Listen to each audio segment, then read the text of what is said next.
अभी एक भजन होगा और भजन के साथ साथ सभी भाई बहन अपने अपने इष्ट का ध्यान करेंगे। ध्यान कैसे करें?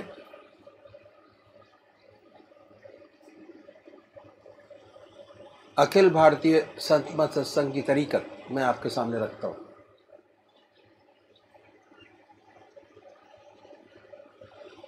सबसे पहले निश्चित कीजिए कि परमात्मा की कौन सी मूर्त, कौन सी सूरत, कौन सी शक्ल आपको सबसे ज़्यादा प्यारी लगती है। मूर्ति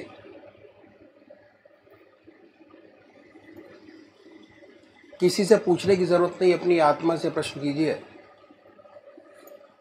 कि भगवान का वो स्वरूप जो आपको सबसे ज़्यादा प्यारा लगता है उसको चुनें।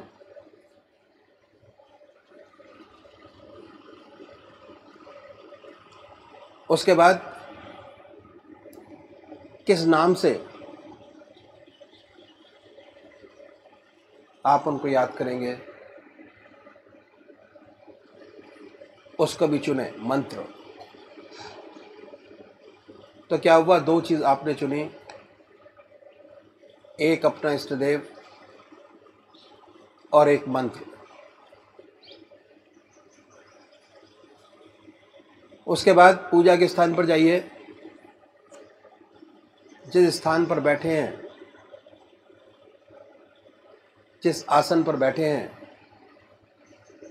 उसी आसन पर बैठें। बड़े प्यार से धूप बत्ती अगरबत्ती जलाएं। बड़े आराम से बैठिए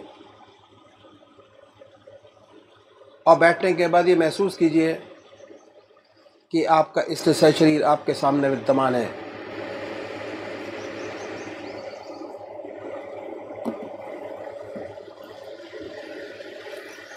सशरीर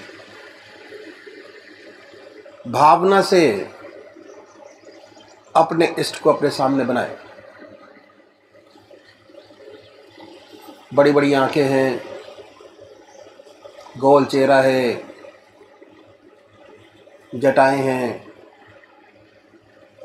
सर्पों की माला है। ख्याल से बाय थॉट उसमें इतने लीन हो जाए कि जब तक आप ध्यान करते हैं तब तक और कोई विचार और ख्याल ना आए। पर आएगा,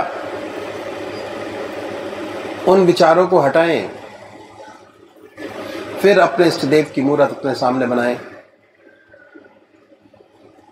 फिर हटाइए, अपने इष्ट देव की मूर्त अपने सामने बनाएं।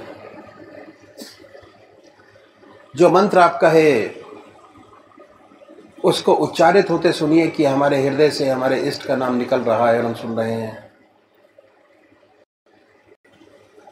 और जब तक ऐसा ना हो, बड़े प्यार से अपने इष्ट का नाम विद फुल फोर्स जिह्वा से ले सकते हैं। इतना फोर्स उस नाम में होना चाहिए कि ना कोई दूसरा विचार रहे ना ख्याल, उसमें तल्लीन हो जाए, उसी की याद हो, उसी का ख्याल हो। समर्पित भाव से बड़े प्यार से अपने इष्ट के नाम को ले। आधा घंटा सुबह और आधा घंटा सायंकाल, ये 2 समय निश्चित कीजिए और आधे घंटे में 20 से 25 मिनट ध्यान को दीजिए। दूसरे वो भाई हैं जो निराकार भगवान के उपासक हैं, ओम अल्लाह वाहिगुरु क्राइस्ट गॉड, वो क्या करें, वो कैसे ध्यान करें।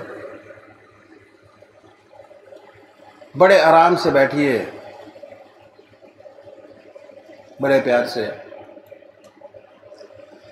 उसके बाद ये महसूस करें कि हमारे हर दिल की धड़कन पर जो नाम आपने चुना है वो निकल रहा है। हृदय ओम ओम कह रहा है और पूरे शरीर में वाइब्रेट करता है। उसके वाइब्रेशंस को महसूस कीजिए और आनंदित होइए। बड़े प्यार से इस काम को करना है। जब भी कोई सांसारिक बात आपके जहन में आए, दिमाग में आए, उन विचारों को हटाएं, फिर अपने इष्ट देव की याद में लगे, फिर हटाइए, अपने इष्ट देव की याद में लगिए। अगर आज ध्यान करते हुए आपके 100 विचार 1 मिनट के अंदर आते हैं तो निश्चित समझिए, अगर ये अभ्यास आप बराबर करते चले जाएंगे तो एक दिन ऐसा आएगा कि कोई विचार आपके आगे नहीं होगा। भगवान श्री कृष्ण ने साधक की दृष्टि से गीता में 4 बात बताई। पहली आहार की शुद्धि, दूसरी विहार की शुद्धि, तीसरा अभ्यास और चौथा बराबर अभ्यास। अभ्यास पर बहुत भारी जोर है और सारी जिंदगी हम एक चीज़ का अभ्यास करते चले जाते हैं और उसकी परफेक्टनेस पर देखते चले जाते हैं। बड़े प्यार से अगर इस तरीके से अभ्यास करेंगे, बड़ी सुंदर स्थिति होगी। जब भी आप अपने इष्ट देव के चरणों में विश्राम चाहेंगे, बड़े प्यार से विश्राम मिलेगा। ना कोई दूसरा विचार रहेगा, ना ख्याल, और हमारी आत्मा हमारे मन को देखती रहती है। वो बताती है कि हम क्या सोच रहे हैं। जब विचार हट जाए अपने इष्ट देव के चरणों में, फिर दोबारा उस चीज़ को पकड़े, अपने इष्ट देव को दोबारा अपने इष्ट देव में ध्यान लगाइए। तो अभी एक भजन होगा और भजन के साथ साथ सभी भाई बहन अपने अपने इष्ट का ध्यान करेंगे। माधव मोह पाश क्यों टूटे, माधव मोह पाश क्यों टूटे। बाहर कोटि उपाय करिए, अभ्यंतर ग्रंथि न छूटे। माधव मोह पाश क्यों टूटे, माधव मोह पाश क्यों टूटे। घृत पूरन कराह अंतर्गत, शशि प्रतिबिंब दिखावे। घृत पूरन कराह अंतर्गत, शशि प्रतिबिंब दिखावे। ईंधन अगन लगाय कल्प सत, आटत नाश न पावे।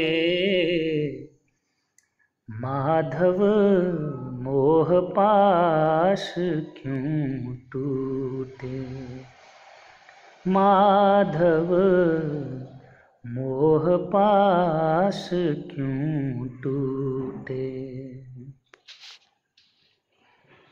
तरु कोटर मह बस विहंग, तरु काटे मरे न जैसे।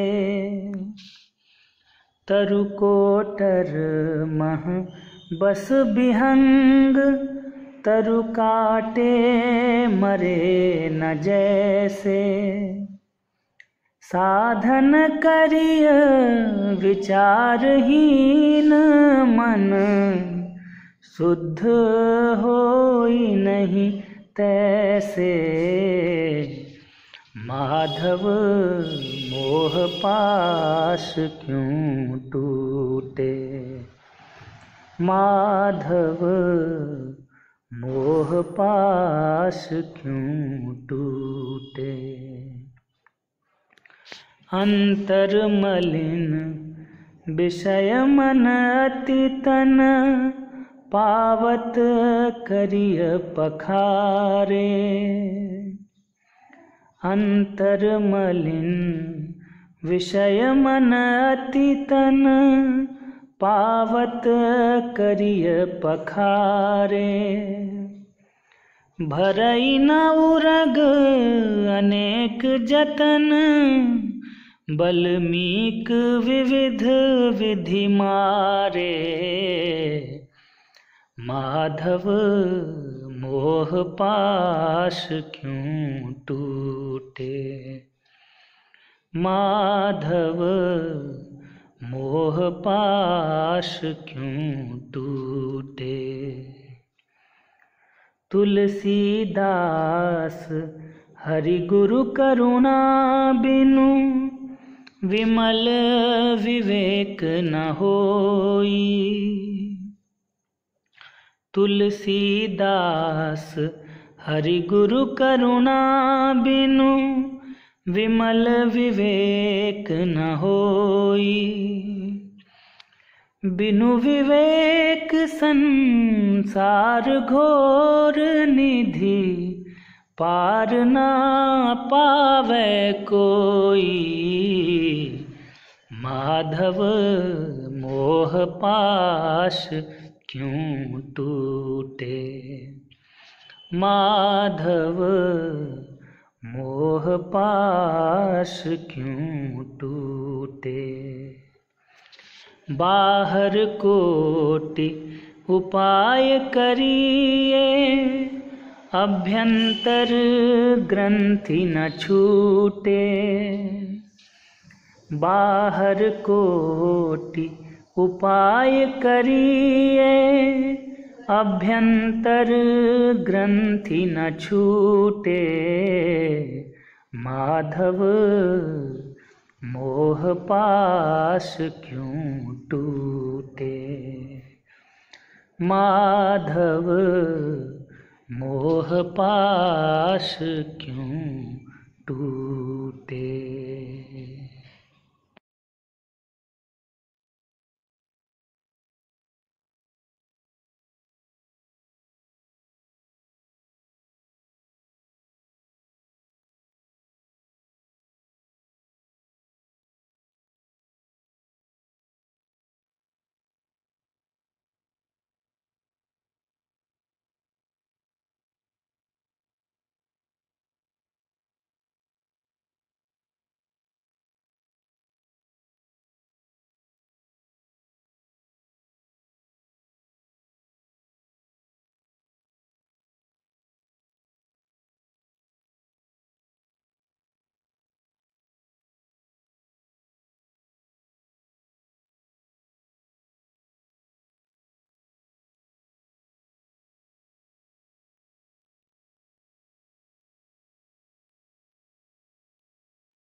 श्री बृजमोहन वचनामृत भाग 3, स्थान T12, अतुल ग्रोव रोड, नई दिल्ली, सन 1952। ईश्वर की इच्छा में संतोष। इसोई जानई जही देहु जनाई, जानत तुमही होई जाई। तुम्हारी कृपा तुम्हि रघुनंदन, जानहि भगत भगत चंदन। प्रातः काल लगभग 4:30 बजे ही पापा जी बिस्तर से उठ बैठे हैं। सब बच्चों को भी मधुर लोरियों से जगा दिया है। घर के सभी प्राणियों ने स्नान आदि से निवृत्त हो पापा जी के साथ उनकी पर्सनल व्यक्तिगत पूजा में प्रातः भाग लिया है। बड़ा ही आनंद आया है। तत्पश्चात सभी अपने अपने कामों में लग गए हैं। अब पापा जी को अपनी दवा खाने की याद हो आई। दवा की दोनों कुलियां आपके सामने हैं, परंतु आप भूल चुके हैं कि कौन सी सुबह खाली पेट खाने की है और कौन सी खाना खाने के बाद लेनी है। थोड़ी देर बड़े धर्म संकट में पड़े रहे। थोड़ी देर बड़े धर्म संकट में पड़े हैं। आपने कुछ सोचने के बाद इस दास से फरमाया, दवा खानी अवश्य है, सदगुरुदेव महाराज जी की आज्ञा है। उसके बाद आंख मीच कर एक कुलिया उठाई और जय सदगुरुदेव कहते हुए उसे अलग एक ताक में रख दी और कहा, ये कुलिया सुबह की है। और दूसरी उठाकर आतिशदान पर रख दी और कहा कि ये दोनों समय खाना खाने के बाद की हैं। तत्पश्चात ताक में रखी कुलिया में से एक उंगली डालकर दवा निकाली और खा ली। खाना खाने के बाद आतिशदान पर रखी कुलिया में से एक उंगली निकाली और खा ली। उनका यही क्रम जब तक सदगुरुदेव जी महाराज बुलंदशहर से वापस आए बराबर चलता रहा। लगभग 8 बजे सत्संगी भाई बहन जमा हुए। तब पापा जी महाराज ने यह कहते हुए सत्संग प्रारंभ कराया, आप ये न समझें कि पापा सत्संग करा रहा है। मैं तो केवल मिट्टी का माधो हूं। कराने वाले तो केवल सदगुरुदेव जी महाराज ही हैं। वो सब ठौर विद्यमान हैं। उन्हीं की आत्मिक धार में अब आप सब लोग स्नान करेंगे। मैं तो केवल उनकी आज्ञा का पालन कर रहा हूं। उनके ध्यान में बैठते ही हंसी खुशी का वातावरण गंभीरता में बदल गया। सभी लोग शांतिपूर्वक ध्यान मग्न हो गए और थोड़ी ही देर में सब भाई बहन आनंद की लहरों में डूब गए। 1 घंटे बाद सभी लोग सचेत हुए। तत्पश्चात पापा जी महाराज ने चौधरी श्री राम जी से एक भजन गवाया। सत्संग समाप्त हुआ। इसके बाद पापा जी बुजुर्गों की अनेक दिव्य लीलाएं सुनाते रहे। उन्होंने चच्चा जी महाराज का जीवन चरित्र दर्शाते हुए ये विचित्र कथा सुनाई। चच्चा जी महाराज का यह तकिया कलाम था कि हर बात पर वो कह दिया करते थे कि जो ईश्वर करता है अच्छा ही करता है। रात के 8 बजे हैं। चच्चा जी महाराज की कुटिया पर सत्संग हो रहा है। चच्चा जी आसन पर बैठे हुए एक पुस्तक पढ़कर उपदेश कर रहे हैं। सामने श्रोतागण बड़ी श्रद्धा से उपदेश सुन रहे हैं। कथा में बीच में जब विश्राम हुआ तो चच्चा जी बोले, आज रामदत्त नहीं दिखाई देते, क्या बात है? श्री शिव प्रसाद जी ने कहा कि महाराज उनके पुत्र पैदा हुआ है, इससे नहीं आ सके। इस पर चच्चा जी ने कहा, जो ईश्वर करता है अच्छा ही करता है। केवल महाराज आज मुन्नू किसान की गाय मर गई। बड़ी अच्छी गाय थी, बेचारे को बड़ा नुकसान हो गया। वह वैसे भी गरीब था। इस पर चचा जी ने कहा, जो ईश्वर करता है अच्छा ही करता है। चचा जी का यह नियम था, जो बात उनसे कही जाती थी उसके उत्तर में यही कहा करते थे। आज भगवती के घर में उदासी छाई है। दोपहर को तो चूल्हा भी नहीं जला। 2 दिन से उसके इकलौते बेटे दीनदयाल को, जिसकी अवस्था 20 वर्ष है, ज्वर आ गया है। आज सरसाम हो गया। अभी अभी वैद्य जी दवा देकर गए हैं, परंतु उन्होंने आज फीस नहीं ली। इसी से घर वालों को संदेह हो गया है कि बीमारी बढ़ गई है। इन वैद्य जी का यही नियम है कि असाध्य रोगी से तब तक कुछ नहीं लेते जब तक उसका रोग काबू में न आ जाए। इस प्रकार दवा खाते 2 दिन और हो गए। रोगी की हालत बहुत नाजुक है। वैद्य जी की दवाओं का कोई असर नहीं होता। एक खुराक दवा अभी दी है। अरे ये क्या, दवा उलट पड़ी, वह हलक से नीचे नहीं उतरी। उसकी श्वास उल्टी चलने लगी, आंखें भी उलट गईं। सब लोग रोने लगे। जब तक वैद्य जी को बुलाकर लाए तब तक रोगी जमीन पर उतार लिया गया। बस चिड़िया पिंजरे से उड़ गई। फिर एक दिन श्री चचा जी आसन पर विराजमान हैं। हरी चर्चा हो रही है। सुबह का समय है। सत्संगी लोग सामने मग्न हुए बैठे हैं।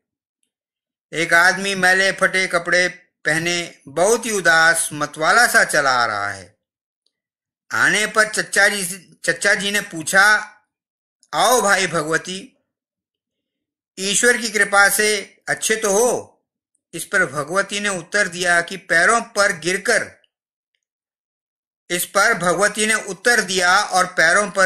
फूट फूट कर रोने लगा कि महाराज लुट गया, मेरा सर्वनाश हो गया। महाराज, मैं अब मौत चाहता हूं। अब मैं जीकर क्या करूंगा? जहां दीनदयाल गया वहीं जाना चाहता हूं। महाराज पहले हाल सुन चुके थे और कहा, बेटा धीरज धरो। जो ईश्वर करता है अच्छा ही करता है। भगवती मन में है, अच्छा हुआ। ये कैसे महात्मा है? मेरा बेटा मर गया, इनके लिए अच्छा हुआ। मैंने अपना दुख कहा। दुख दूर करना तो दूर, और कहते हैं अच्छा हुआ। बड़े महात्मा बने हैं, कभी अपने ऊपर पड़े तो मालूम हो। अच्छा, वो चुपचाप उठकर चला गया। अब भगवती महात्मा जी को ठीक करेगा, वैराग का मजा चखाएगा। प्रातः काल के 4 बजे हैं। कड़ाके की सर्दी है। दांत कट कट बज रहे हैं। महाराज जी लोटा लेकर टट्टी जा रहे हैं। अचानक महात्मा जी उछल पड़े और एकदम बैठकर अपना पैर पकड़ लिया। एक बड़ा कांटा महात्मा जी के पैर में चुभकर पार हो गया। खून बहुत निकलने के कारण महात्मा जी बेहोश हो गए। अरे ये क्या! पास की झाड़ी में एक मनुष्य नंगा चमचमाता हुआ छुरा लेकर निकल आया। वो इसी फिक्र में बैठा था। देखा महात्मा जी खून से तर हैं। सोचा थोड़ी सजा तो मिल चुकी है, फिर देखा जाएगा। अब पूछता हूं कि अब ये क्या हुआ। कांटा खींचकर और पानी का छींटा देकर हवा की। अब महात्मा जी ने आंखें खोली। चचा जी ने कहा, बेटा भगवती, इस समय तुम यहां कैसे? भगवती ने कहा, आपके पैर में बड़ी चोट आ गई। चचा जी ने कहा, जो ईश्वर करता है अच्छा ही करता है। भगवती आश्चर्य से, महाराज आपको इतनी चोट लगी, फिर भी आप अच्छा हुआ बताते हैं, ये कैसे? चचा जी ने कहा, बेटा ईश्वर जो करता है वो अच्छा ही करता है। न मालूम इस समय मेरे लिए कौन सा दुख पड़ता जो उससे कांटा लगाकर टाल दिया। ये सुनकर भगवती महात्मा जी के पैरों पर गिर पड़ा, अपने अपराध को महात्मा जी के सामने प्रकट कर दिया और क्षमा मांगी। अब भगवती महात्मा जी का अनन्य भक्त हो गया, संतोषी है और उसे अब सुख दुख बराबर है। ईश्वर पर दृढ़ विश्वास हो गया। अब वह उसी की रजा में रहने लगा, उसकी इच्छा में ही खुश। अब वह ईश्वर की कृपा से बड़ा अच्छा हुआ। वो इधर महबे तमाशा, मैं इधर मरगूबे हुस्न। वो उधर महबे तमाशा, मैं इधर मरगूबे हुस्न। वस्ल की शब दोनों जानिब आलमे तस्वीर है। वस्ल की शब दोनों जानिब आलमे तस्वीर है। इतने हिजाबों पर तो ये आलम है हुस्न का। इतने हिजाबों पर तो ये आलम है हुस्न का। क्या हाल हो जो देख ले, पर्दा उठा के हम। इतने हिजाबों पर तो ये आलम है हुस्न का। क्या हाल हो जो देख ले, पर्दा उठा के हम। परमात्मा तू ही है, तेरी इच्छा पूर्ण हो।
तू सदा रहे पुरनूर गुरुवर, तू सदा रहे पुरनूर गुरुवर। बस यही है मेरी आरज़ू, तेरा नाम रोशन रहे सदा। इसी में मेरी भी आबरू, तू सदा रहे पुरनूर गुरुवर। बस यही है मेरी आरज़ू, तेरा नाम रोशन रहे सदा। इसी में मेरी भी आबरू, तू सदा रहे पुरनूर गुरुवर। इस जहां का कोई रोग कभी तेरी देह को ना छू सके। इस जहां का कोई रोग कभी तेरी देह को ना छू सके। तेरी चाह में है सतगुरु, तेरी चाह में है सतगुरु। फना में खुद को कर सकूं, तेरा नाम रोशन रहे सदा। इसी में मेरी भी आबरू,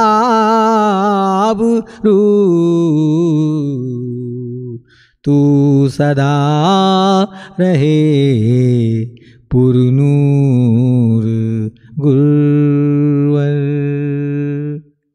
तेरी याद मुझसे ना छूट सके, छूट जाए चाहे ये जहान भी। तेरी याद मुझसे ना छूट सके, छूट जाए चाहे ये जहान भी। तेरे ध्यान में ही बैठ कर, तेरे ध्यान में ही बैठ कर मिलता है दिल को कुछ सुकून। तेरा नाम रोशन रहे सदा। इसी में मेरी भी आबरू,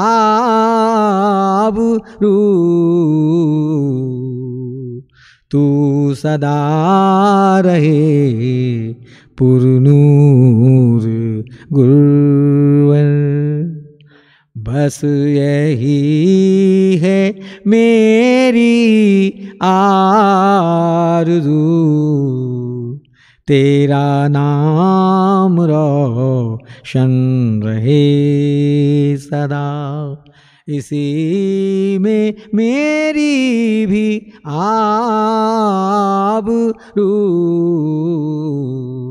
तू सदा रहे पुरनूर गुरुवर।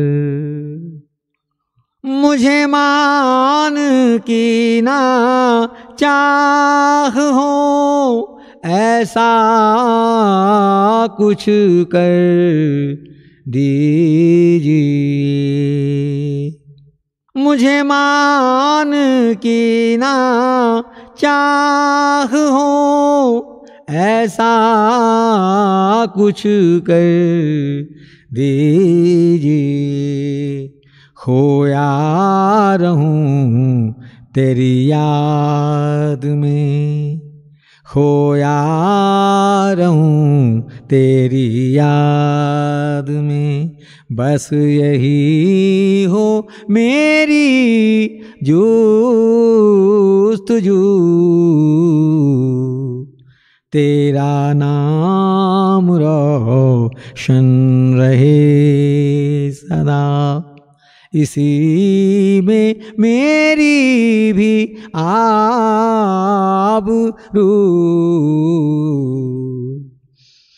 तू सदा रहे पुरनूर गुरुवर। तेरे नाम रूप का ध्यान हो, मेरे दिल की बस खुराक हो। तेरे नाम रूप का ध्यान हो, मेरे मन की बस खुराक हो। पागल समझ ले दुनिया मुझे, पागल समझ ले दुनिया मुझे, ऐसा मैं तुझ में खो सकूं। तेरा नाम रोशन रहे सदा, इसी में मेरी भी आबरू।